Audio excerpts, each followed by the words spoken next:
Syekh Muhammad Hashim Asy'ari, guru besar saya dan ulama yang diakui sebagai bapak umat Islam Indonesia. Beliau menulis suatu amanat, satu pesan yang bunyi lengkapnya begini: Faya ayyuhal ulama wassadatul atqiya min ahli sunnati wal jamaah ahlal mazahibil arba'ah. Wahai seluruh ulama-ulama dan para terkemuka yang takwa dari ahlu sunnah wal jamaah yang mengikuti 4 mazhab. Antum qad akhadtumul uluma mimman qablakum wa man qablakum mimman qablah bittisal sanadi ilaikum.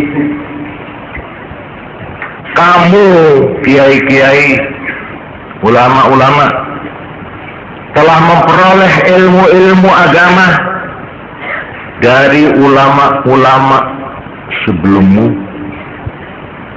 sedang ulama-ulama sebelummu juga memperoleh ilmu itu dari ulama-ulama pendahulunya. Begitu berangkai berturut-turut dengan mata rantai yang bersambung. Wa tanzuruna amman ta'khuduna dinakum, dan kamu meneliti, melihat, menyelidiki dari siapa kamu menerima agamamu itu. Fa antum khazanatuha wa abwabuha, maka sebenarnya kamulah, kiai-kiai, ulama-ulama, merupakan perbendaharaan, merupakan gudang simpanan ilmu-ilmu agama, dan sekaligus kamu ulama-ulama pondok pesantren adalah pintunya ilmu-ilmu agama. Wala tuqtal buyut illa min abwabiha. Rumah itu tidak boleh dimasuki kecuali lewat pintunya. Faman ataha min ghairi abwabiha summiya sari'an. Siapa yang masuk rumah tidak melalui pintunya, itu disebut maling. La tadkhulu 'ala ad-dini ila idza waliyahu ahluh. Jangan kamu tangisi, jangan kamu ratapi agama ini selama ditangani oleh orang yang memang ahli. Wadkhulu 'ala ad-dini idza waliyahu ghairu ahli. Tapi tangisilah, ratapilah agama Islam ini kalau sudah dipegang, kalau sudah ditangani oleh orang yang tidak ngerti agama, yang bukan ahlinya. Walaqad sadaqa Umar bin Al-Khattab radhiyallahu anhu. Sungguh tepat ucapan daripada Sayyidina Umar bin Al-Khattab. Beliau mengatakan, yahdimul Islam jidalul munafiqi bil kitab, akan menghancurkan agama Islam ini.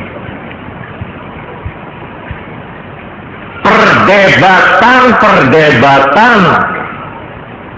orang yang munafik dengan menggunakan dalil Quran. Saya ulangi, yahdimul Islam jidalul munafiqin bil kitab,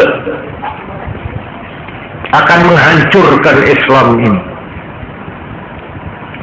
Perdebatan yang dilakukan oleh orang yang tidak mempunyai kecintaan, tidak mempunyai ketaatan terhadap agama, alias munafik.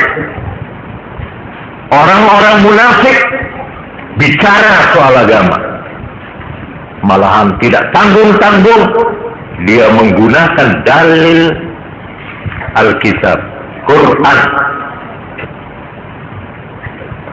Para hadirin sekalian yang saya hormati, memang agama dengan ilmunya ini tidak sembarangan. Jangankan ilmu agama, ngaji Quran saja nggak cukup dari buku, nggak cukup dari tuntunan buku, harus ada gurunya. Caranya membaca Allah,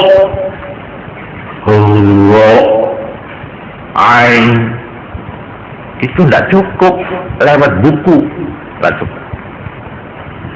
Karena itu dalam sebuah hadis atau di dalam sebuah asar, ini khilaf, inna hadzal din, inna hadzal ilma din, bahwa ilmu ini adalah menyangkut agama.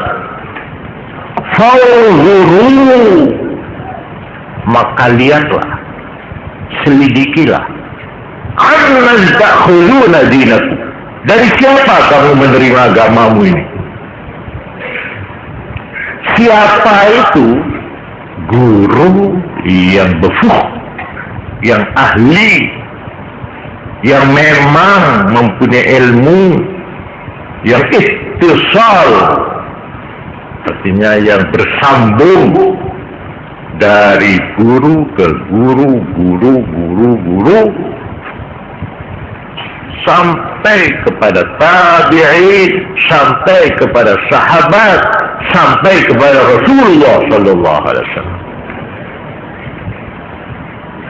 Kalau guru asal guru dalam salah agama, putus hubungannya, putus mata rantainya, la yufaqu, tidak boleh dipercaya.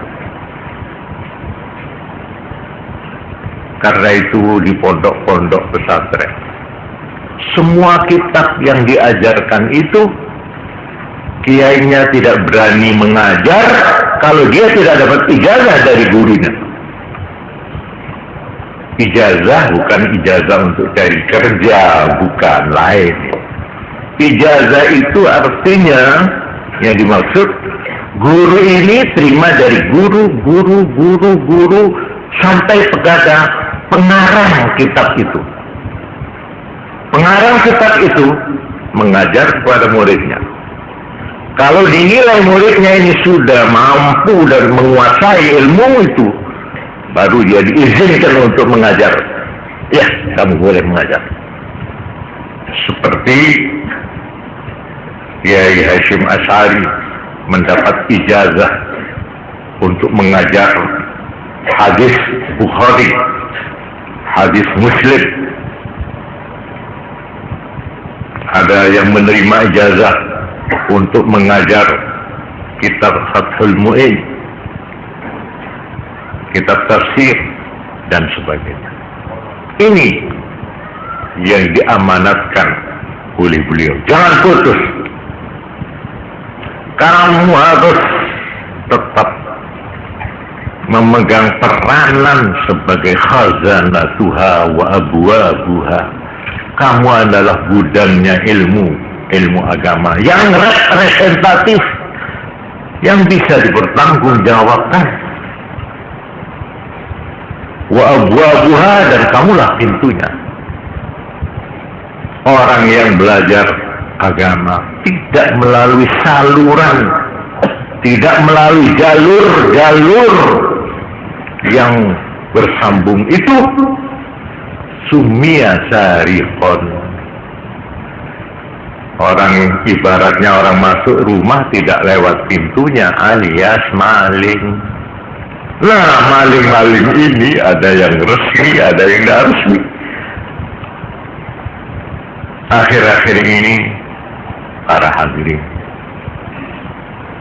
sinyalemen dari Sayyidina Umar ibnul Khattab, peringatan yang diberikan oleh Sayyidina Umar ibnul Khattab itu, rupanya ada gejala-gejala betul memang benar bahwa pada satu saat Islam ini bukan dihancurkan oleh orang luar, tidak.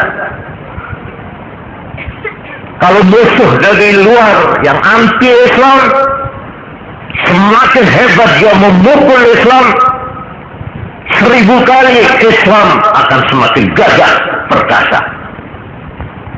Ya, 10 kali dipukul Islam, 10 kali dia bangkit.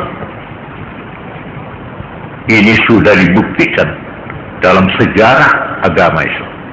Tetapi Islam bakal hancur terang-terangan atau diam-diam apabila sudah dihancurkan oleh tangan anak-anak Islam sendiri, oleh orang-orang yang mengaku Islam, bicara soal Islam, tapi dia sendiri tidak mengetahui apa-apa tentang Islam.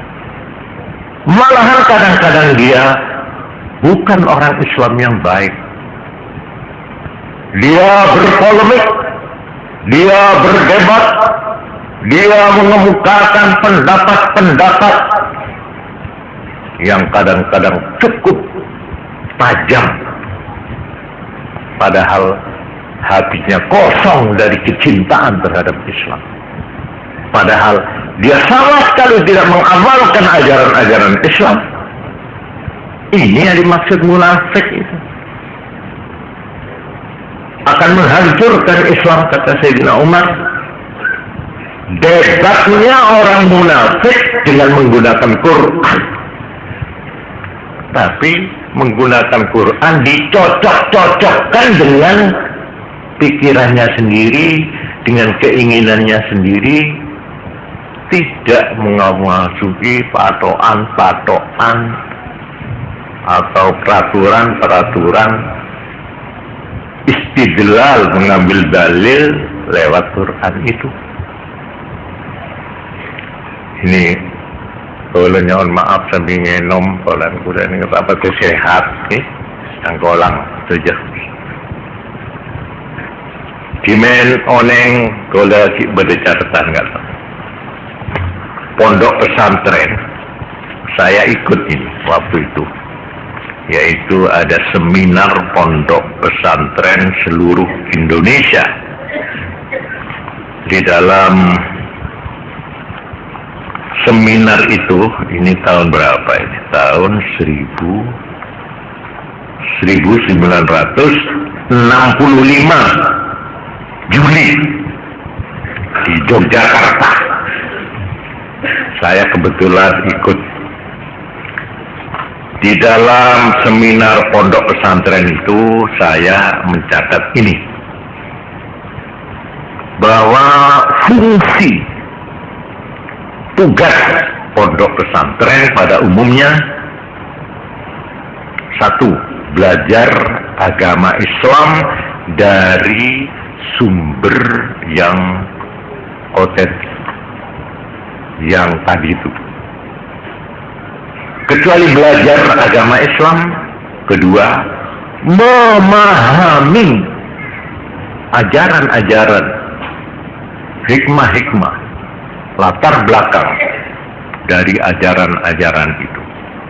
Yang ketiga, ada pondok pesantren yang menyediakan fak-fak atau fan-fan ilmu agama secara khusus, memberi kesempatan memperdalam beberapa fak-fak ilmu agama Islam. Ada yang memperdalam ilmu alat, nahwu sorof dan sebagainya. Ada yang memperdalam fikih, ada yang memperdalam tafsir dan sebagainya. Pondok pesantren mempunyai fungsi mengolah dan mengembangkan pandangan hidup Islami, mengolah dan mengembangkan pandangan hidup Islami. Pondok pesantren mempunyai misi, mempunyai tugas pokok selain tadi, yaitu mendidik kepribadian muslim sebagai kader-kader untuk masa depan. Mendidik kepribadian. Karena itu pondok tidak hanya mengajar saja, tapi segi ibadahnya, segi wiridnya, segi moco yasinnya, segi dibaannya, segi pujian-pujiannya, itu kelihatannya sambil lalu, kelihatannya nggak ada artinya. Dan justru itu yang menimbulkan sfir, menimbulkan suasana keagamaan. Orang yang hidup di bawah dengingan azan setiap 5 waktu, wirid, pujian, bacaan Quran, mau tidak mau anak ini mendapat pengaruh sugesti dari suasana itu. Sampai sekarang ini ada ini pondok yang khusus, yaitu pondok pesantren mana itu Jawa Barat tuh, Suralaya. Di pondok pesantren Suralaya ini khusus menerima pemuda-pemuda yang sudah orang tuanya sudah angkat tangan, tak kelar. Kocak budu lah karena pinter kebi, sekolahnya lah tinggi kebi. Tapi mending ku kelakon ampun tak matur dari itu. Salsal alias mursal. Mana yang mendem-mendem, mana yang tukang ganggu gadis, malah istrinya orang diganggu. Mungkin mengkaki ngodan nih kejadian. Kita agabin nih. Narkotik, tukang main, walhasil ekor raja ampun tak sanggup orang tua anak kamu. Akhirnya pondok ini Suralaya ini menyediakan, ayo bagi sini anak seler-meler itu, kayak di sini. Ya lampai nih kan, di Jakarta itu loh, teman anak-anak yang cross boy itu, gomyo, oh yang suka ber senegara mbak Epon supaya berdalam lebih jahit. Napa lalu dikasih wejangan? Apa dikasih nasihat? Enggak. Apa dikasih kuliah? Terus itu guru di kuliah. Pemuda-pemuda itu bodoh si mahasiswa. Nggak perlu pidato. Berdalam lebih jahit. Surah gereja. Surah cerita. Kusepu kan saya burda. Montar lagi heran. Malah sebuah. Jadi biasanya si bangkong jam 8 bareng ning pondok kepeksa. Ini parah nih kayak ini. Coba diteret. Seret di on-laon. Cok, kekepi, kebun. Nah, semari sembahyang. Gak oleh. Assalamualaikum, terus belayu, dak. Berit. Dikasih bacaan-bacaan. Sampai seringi metu. Sore mulai soku sampai seringi metu. Surah gidik melulu sendiri. Tapi nikah pas esoro pokok latihan melolo nopo. Akhirnya oleh 3 bulan. Pas sadar anak-anak. Kawan yang keluar dari pondok paling 6 bulan. Beres tanda narkotik, tanda ganja, tanda mabuk-mabuk. Ini sekarang jadi perhatian nih kan. Beda apa ada pondok gitu. Ya memang itu namanya pondok. Bisa ada pondok di asrama ya itu. Kalau di pondok bukan hanya belajar, tapi justru pengamalan, penghayatan, mengamalaki perintah debu-debu, sembahyang, wirid dan sebagainya. Jalan aja. Ngulur ini orangnya kan tuh. Marah pemelere anak-anak, mentah montuk dia, marah sepuh saya ngaban. Oleh tengok itu juga, mon benda sekeluar ya Allah juga, nanti dulu sampai metu serngingi. Lekit mon serngingi metu buruk. Ya tawakkal alai naik kelatok letok. Tapi sini kesemerian gini kah? Abangku.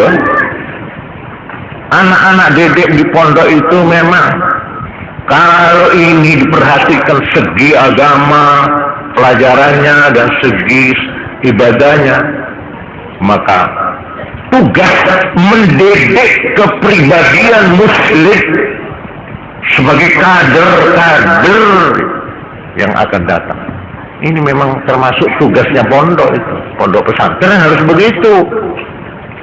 Malah nongku-nongku membeda lowongan pekerjaan upamana nikah menjadi pengasuh pondok pesantren ya cek sangat saya pun cek melamar kula niku kedung telanjur kula niku telanjur dadi kiai padahal kula tahu masih dadi kiai sebab orang dadi kiai nukil pondok lalu berlek popularitas orang tapi hukum orang dadi kiai niku suruh ngimami, suruh ini, benting kapolan, bagus tadi sengakan kacang itu kasa tadi, nongkrong ngabodol kecil, jalan, ya, maksud itu nggak bisa saya, omai surlori, umur kuda apa, pakai air madur seladur, kalau mudah-mudahan, mau jadi kiai nikah. Bener na tak kosong na pasok mo bagan. Naman ka doon. Sampai kalau oling lesa bige Kiai Hamid gula tanya. Ya apa carane kula niki kepingin ngilangi riya. Riya niku nglakoni amal kepingin dilemu wong. Tok kula niku kadang-kadang kadung dadi kiai nggih. Nggih kudu sembahyang sing temenan bertiru ambek santri-santri. Padahal kula iki beri ikhlas. Kula beri ikhlas. Ya Allah Akbar. Nek maca Fatihah sik digawe-gawe. Entah lagunya, entah makhrajnya, itu badai berkobai. Nanti nggak kula tanya ke Habib, ngilangi ngoten iki ana apa carane? Akhirnya jarno riya ya apa-apa. Sepisan tidur telu petang minggu riya suwi-suwi bosan kok nang riya. Terus asal riya yang kiamat. Sinang kau mai sangkain khosok kita sampai Allah. Ya itu khosok. Tapi mana pejuang ketibit tak senekkan. Mau coba orek. Nah ini kan panjang nomor riak nih kak. Tak ikhlas. Mana pejuang ketibit imam germu pundur. Oh ya jadi kan. Matanya bertepak. Bismillahirrahmanirrahim. Baru saya laku. Jangan sesat.